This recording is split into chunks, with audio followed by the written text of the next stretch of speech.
Breaking news. Monica Lewinsky is pregnant by Trump. ফ্রান্সের রাজধানী Paris. রাস্তায় হেঁটে চলেছেন আলী আকবর, হাতে পত্রিকা। Wait, Le Monde. Sayek. এভাবেই 50 বছরেরও বেশি সময় ধরে প্যারিসের রাস্তায় হাঁটছেন Ali Akbar. Please. Push up. Le Monde. একসময় প্যারিস জুড়ে পরিচিত ছিল এই দৃশ্য, কিন্তু ডিজিটাল যুগে হারিয়ে গেছে পত্রিকার হকাররা। তাই আলী আকবর শুধু ফ্রান্সের নয়, সম্ভবত গোটা ইউরোপের শেষ সংবাদপত্র ফেরিওয়ালা। Push up. Ah oui.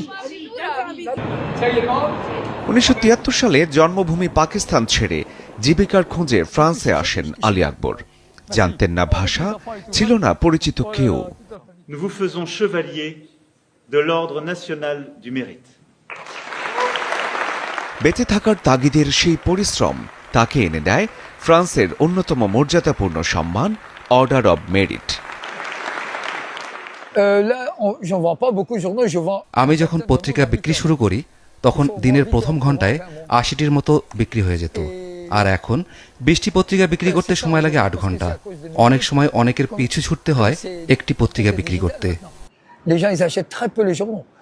বিশ্ববিদ্যালয়ের সামনে পত্রিকা বিক্রি করতে গিয়ে তিনি বহু প্রজন্মের সঙ্গে পরিচিত হন, যাদের একজন বর্তমান প্রেসিডেন্ট ইমানুয়েল ম্যাক্রন। আকবরের কাছ থেকেই একসময় পত্রিকা কিনতেন ফরাসি president. Tout Parisien l'a forcément déjà. প্রত্যেক প্যারিসবাসী অবশ্যই এটি শুনেছেন। এটি একটি সুর, একটি স্টাইল। রবিবার সকালে একটি উচ্চ কণ্ঠস্বর 50 বছরেরও বেশি সময় ধরে প্রতিদিন সংবাদ আর মানুষের মাঝে তৈরি করেছে বন্ধন।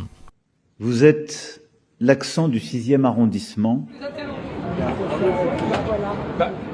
74 বছর বয়সে এসেও আলী আকবর শুধু একজন হকার নন, তিনি এক জীবন্ত ইতিহাস, যাকে ভালোবেসে স্বীকৃতি দিল রাষ্ট্র। শরীফুল হক, চ্যানেল 24।